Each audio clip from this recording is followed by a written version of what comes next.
Meu amigo, minha amiga, hoje eu trago um vídeo polêmico. Empresários brasileiros querem fazer aí uma união de forças contra os sites asiáticos. Eu vou trazer um resumo dessa história, uma história que eu postei no meu Instagram e deu o que falar, e também vou passar minha opinião para vocês ao longo desse vídeo. Instagram, mencionei agora, é importante, me siga, tá aparecendo aqui em cima, @GabrielBolico. Todo santo dia eu falo sobre e-commerce e mostro a minha operação que eu comecei lá em 2009. Aqui no canal do E-Commerce Puro tem muito vídeo na prática, tem muita coisa bacana que eu tenho certeza que você que está começando agora ou você que já tem uma operação, você vai gostar bastante. Então inscreva-se, ative o sininho, tem bastante coisa bacana aqui no canal, você vai gostar com certeza, um conteúdo rico, único de um lojista que tem uma operação de verdade. Agora, sem mais delongas, vamos começar o nosso dossiê sobre esse ataque dos empresários brasileiros aos sites asiáticos. Bora lá, vamos começar.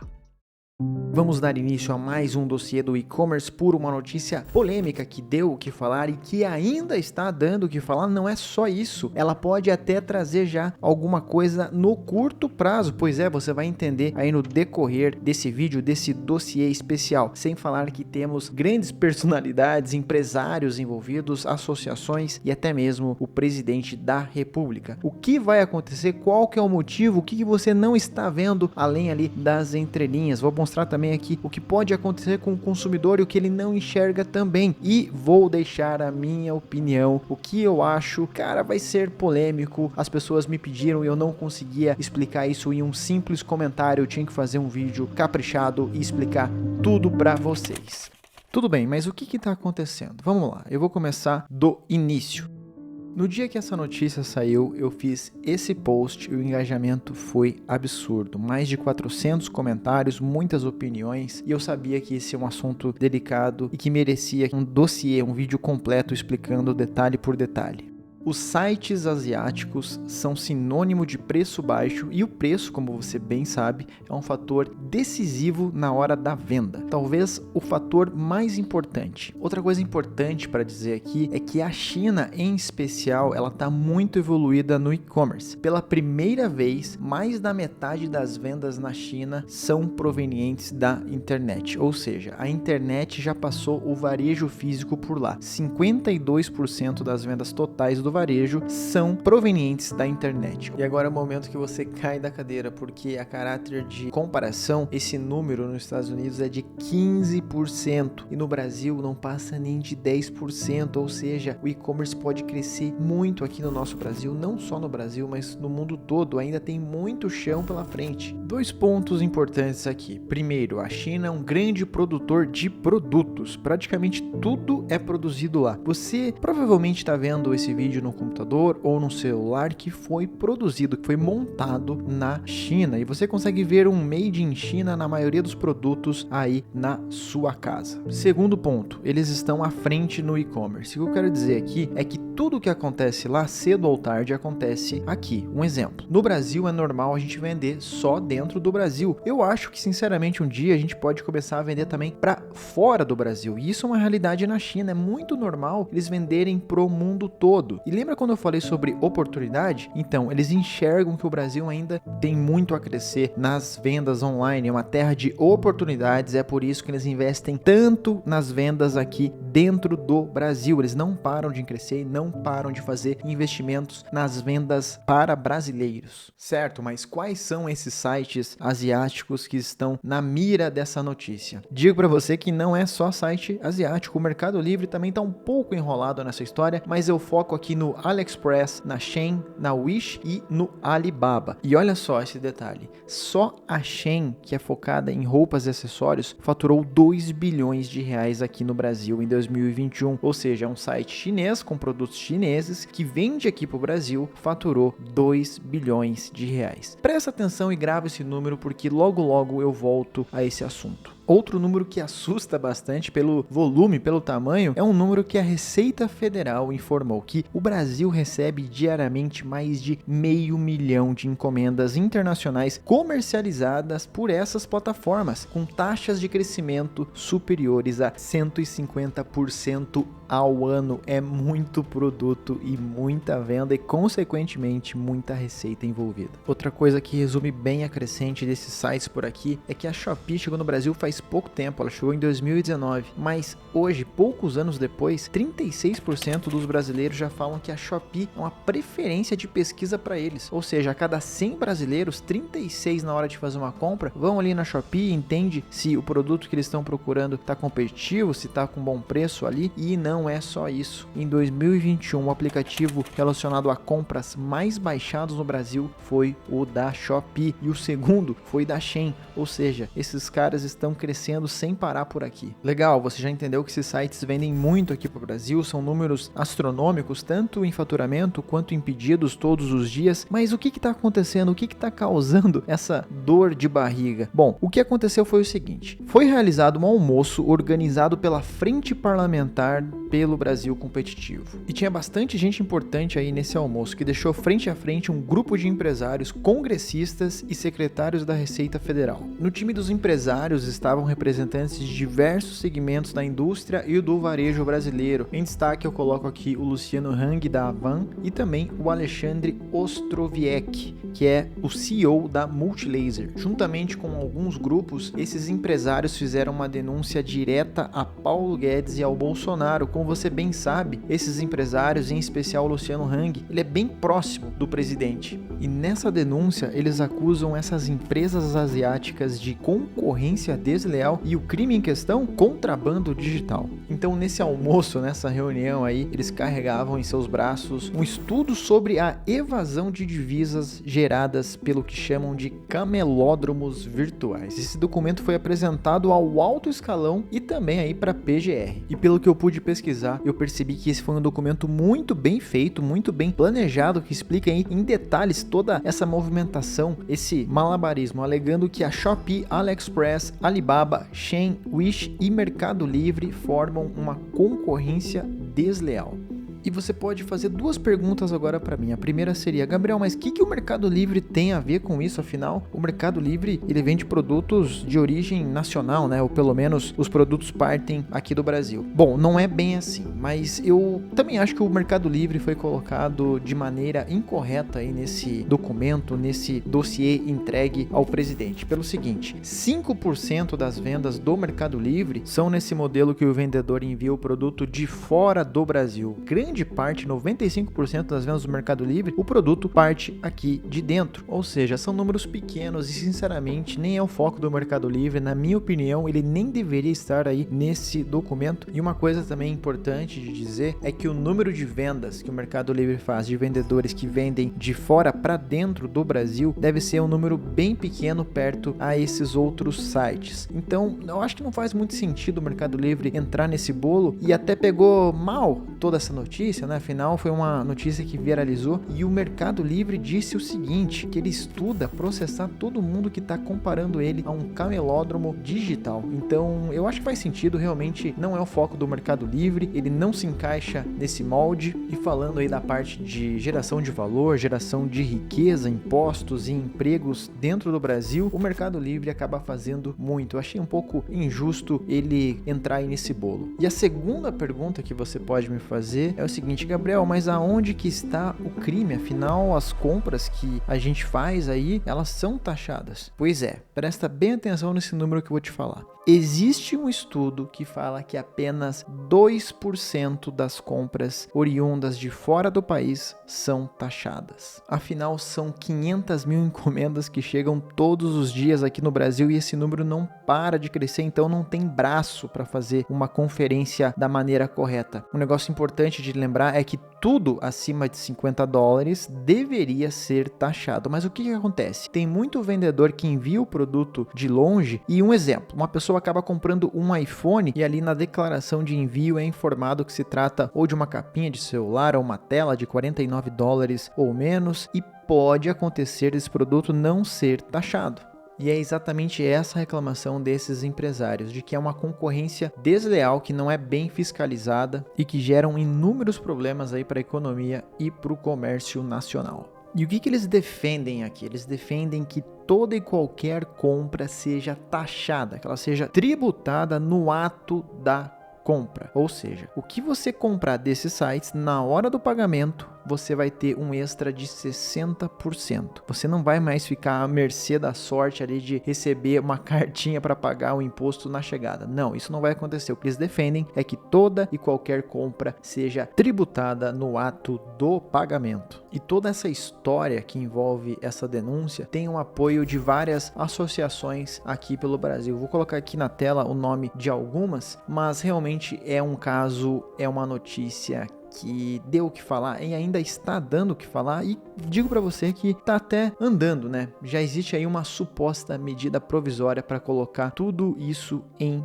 prática. Certo, mas agora vamos à minha opinião. Esse é um assunto tão espinhoso que não tem como eu expressar a minha opinião através de um mero comentário. Eu precisava fazer um vídeo aqui e trazer para você várias coisas importantes. Primeiro, eu acho que esse assunto ele requer vivência e uma experiência de mercado para entender o que está acontecendo. O consumidor ele quer pagar barato e isso faz total sentido. Todo mundo quer pagar barato. Afinal, a carga tributária no Brasil é absurda. Somos o segundo país que mais cobra impostos das empresas e quem vai pagar essa conta no final das coisas não é só o consumidor, são as empresas também. Tá todo mundo no mesmo barco. Então nós precisamos de uma reforma tributária urgente, isso tem que acontecer. É muito complexo os impostos aqui no Brasil, sem falar na cascata de impostos que a gente vem pagando. Isso tem que acontecer, por mais enrolado e demorado que esteja, essa reforma precisa acontecer aqui para que a economia ganhe com isso. Agora eu quero voltar aqui no pagar barato, né? Que o consumidor ele tem o direito de pagar barato. Eu também quero pagar barato nas coisas. Agora deixa eu te contar uma história. Quando eu era criança, eu sempre gostei de jogar videogames. Não é à toa que eu abri a Shopee, um e-commerce aí focado no mundo dos videogames. Mas eu gostava de jogar ali o meu videogame, de curtir bastante final de semana, jogar a tarde toda. E que eu me lembre, nessa época, também tinha vários amigos aí que tinham essa paixão e esse hobby pelos games. E era super comum você ir na feira e comprar um jogo por R$10 ou até mesmo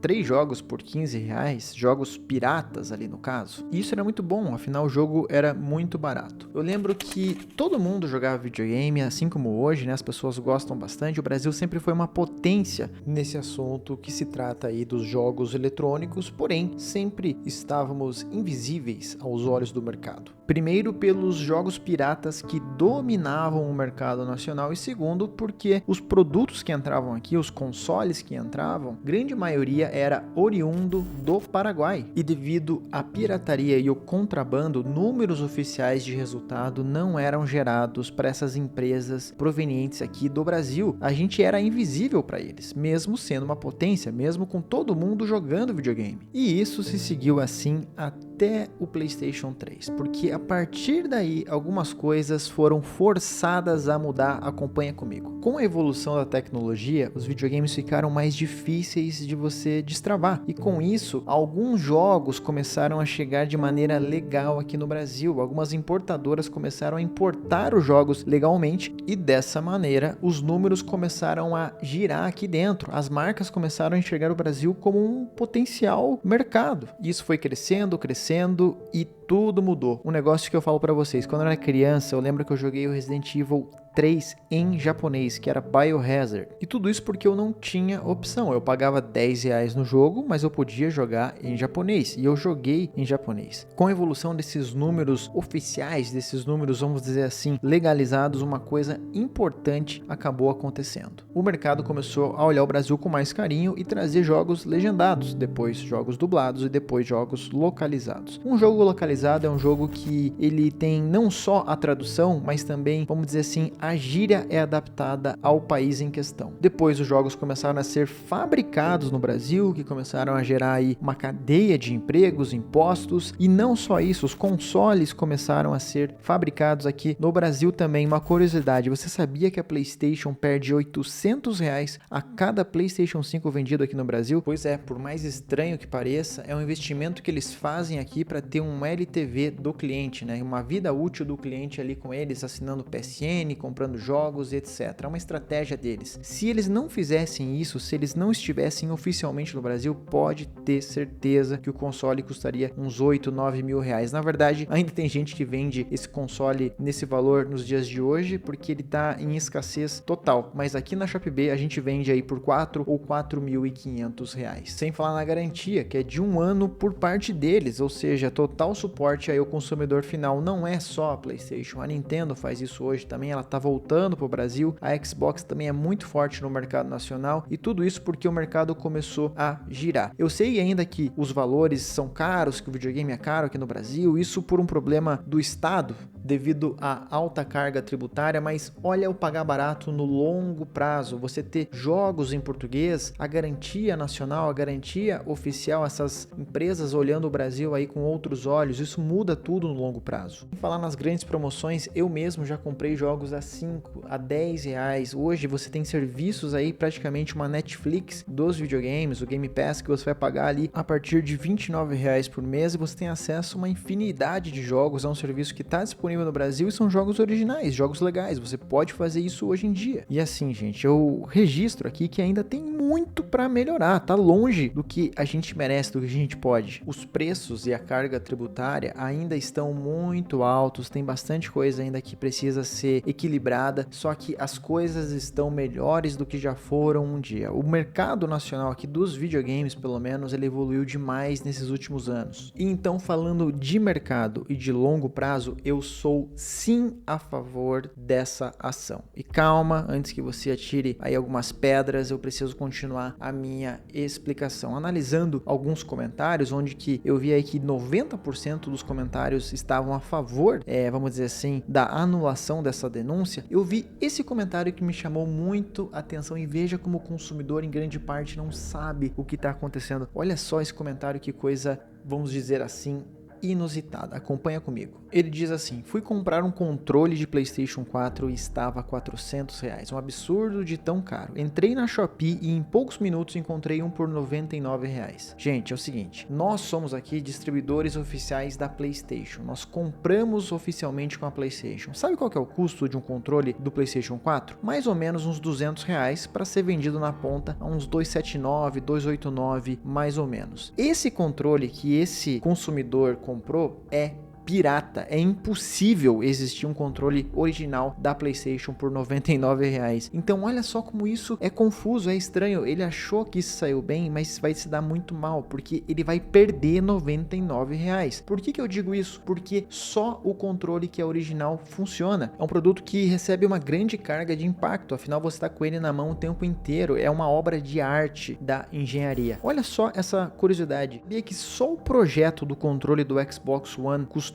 mais de 100 milhões de dólares para a Microsoft? Sim, 100 milhões de dólares, porque se trata realmente de uma obra de arte aí da engenharia moderna, cara, por incrível que pareça. E assim, eu tô no mercado dos videogames desde 2009, sou oficial da PlayStation e posso dizer com propriedade que não existe controle original por 99 reais, existe o controle pirata e não vai funcionar, vai dar dor de cabeça. Controle que funciona é só original, e eu sei o preço de custo e o preço de ponta também desse controle. Então esse consumidor acabou sendo enrolado e ele vai se dar mal, infelizmente. E quando eu falo que sou oficial da PlayStation, eu não digo isso com um tom de carteirada, não é isso que eu quero fazer. Dando um passo atrás, deixa eu explicar. Existem mais ou menos umas 10 empresas no Brasil que são oficiais da PlayStation, Xbox e Nintendo. Nós somos uma delas, e tudo isso depois de muito esforço, de muito trabalho, ou seja, nós compramos diretamente da fábrica, nós sabemos o preço, a gente sabe o que funciona e o que não funciona. Nós fazemos isso há mais de 10 anos. E o que eu fiz na primeira parte dessa resposta? Presta atenção, acompanha o meu raciocínio. O primeiro exemplo que eu dei aqui foi dos jogos, que está muito melhor do que já foi um dia. Claro que o lançamento ainda é bem caro, mas existem jogos baratos, originais e localizados em português, totalmente em português. Está muito melhor do que já foi um dia, não tem como negar. E isso aconteceu porque nós somos dominados pela pirataria pirataria lá atrás, depois veio essa dor de barriga tremenda que foi pagar pelos jogos importados mais caros, mas isso foi bom lá na frente, afinal de contas a gente aqueceu o mercado, trouxe números oficiais e as indústrias, as grandes marcas começaram a olhar para o Brasil de um jeito diferente e isso trouxe a produção nacional, inclusive os consoles nacionais. E esse é um primeiro exemplo. Outra coisa aqui que eu mostrei para você, o consumidor às vezes é enrolado, ele nem percebe, como esse cara aí que comprou um controle pirata e nem sabe, vai sair muito mais caro, porque logo vai dar problema, vai dar pau, ele não vai ter a garantia oficial, afinal o produto não é legalizado e ele vai ter que gastar muito mais para comprar um produto original. A somatória do pirata com o original deixou essa compra bem mais cara, pode ter certeza, sem falar aí na insatisfação, na dor de cabeça e nos demais problemas que vão acontecer, com toda certeza, acredita em mim, eu vivo esse mercado há muito tempo e aqui eu cito apenas o meu nicho, mas isso é válido para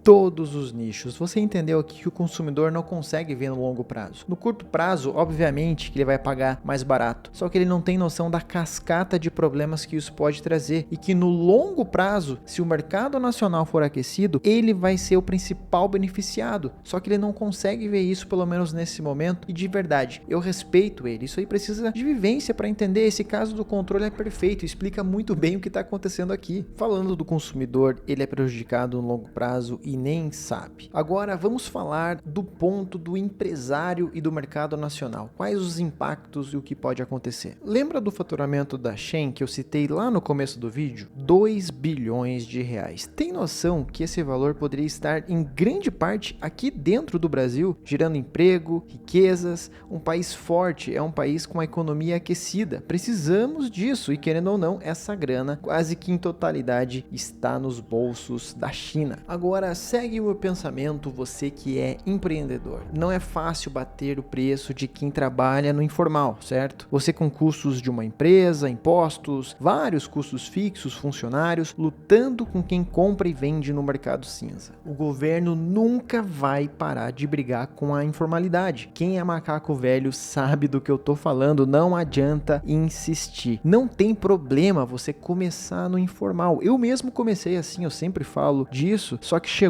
um dia que eu entendi, se eu quiser continuar no jogo e crescendo, preciso jogar nas regras do jogo. E eu conheci vários que quiseram continuar no informal e hoje não existem mais porque o tombo foi grande. Com uma regulamentação como essa, o mercado nacional ganha força de forma legalizada e com mais oportunidades para quem quer empreender, para quem quer fazer acontecer aqui no Brasil. E querendo ou não, se você é a favor ou contra, uma coisa não tem como negar. Essas empresas asiáticas hoje sim aplicam uma concorrência desleal de preço, ainda mais quando existe tanta pirataria envolvida e onde apenas 2% das encomendas são taxadas. Não há como o mercado nacional crescer e ganhar força quando o market share dessas empresas estrangeiras só cresce. Como que a gente vai competir quando eles não pagam impostos em 98% das vezes? É impossível. E é uma síndrome de vira-lata pensar assim que, poxa, não, o Brasil tá muito atrasado, a gente fica muito longe dos Estados Unidos, da China, dos países da Europa. Galera, é o seguinte, o Brasil tem muita gente boa, tem muita riqueza, tem péssimos políticos. O Brasil pode ser uma grande potência no mundo, só que a gente precisa fazer acontecer. A gente tem inúmeros casos de empresas e até mesmo atletas brasileiros que mudaram a história, então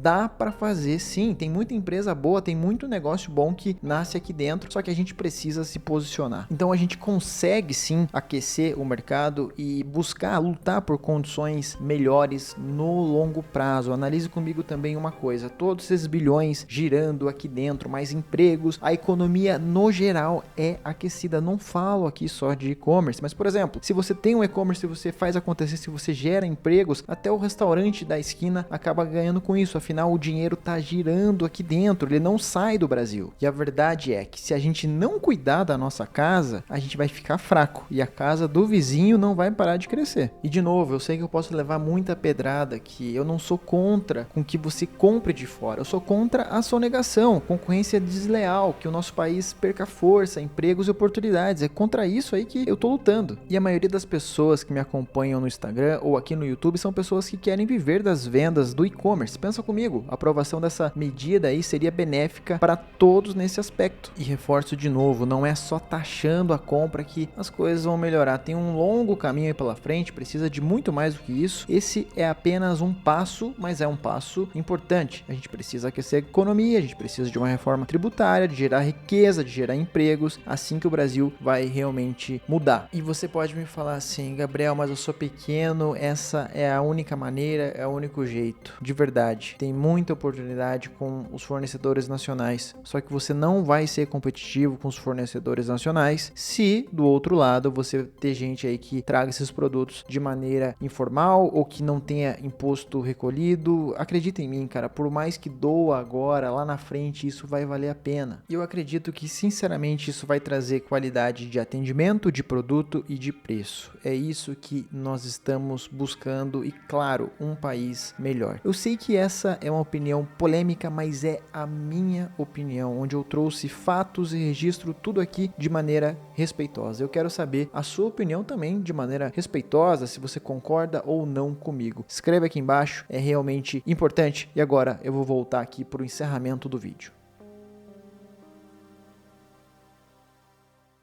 Bom, é isso. Essa é a minha opinião. Essa é um pouco aí da história que está acontecendo, um resumo dessa história. Eu tenho uma opinião firme quanto a isso, uma opinião forte. Eu acho que tem que ter sim um controle pro bem de todos. E por mais difícil que seja, né, que eu vi várias pessoas criticando essa ideia, talvez aí por uma falta de entendimento ou realmente porque não tem uma visão um pouco mais ampla. Afinal de contas, eu já trabalho com e-commerce, eu já trabalho com vendas há muitos e muitos anos. Então eu sei que realmente, por mais que dou agora, esse é o melhor caminho. Mas eu quero saber a sua opinião como lojista, como vendedor, como futuro empreendedor. Comenta aqui embaixo o que você acha. Você pode falar numa boa, respeitosamente. Se não concorda ou concorda comigo, você pode comentar aqui embaixo. Não esqueça de me seguir no Instagram, que está aparecendo aqui, @GabrielBolico. Também se inscreva aqui no canal do E-Commerce Puro, ative o sininho, compartilhe, isso é muito importante. Eu já passei aqui todo o dossiê do E-Commerce Puro, a minha opinião, e agora eu quero saber a sua, tá? Comenta aqui embaixo e eu te espero no próximo vídeo. Valeu!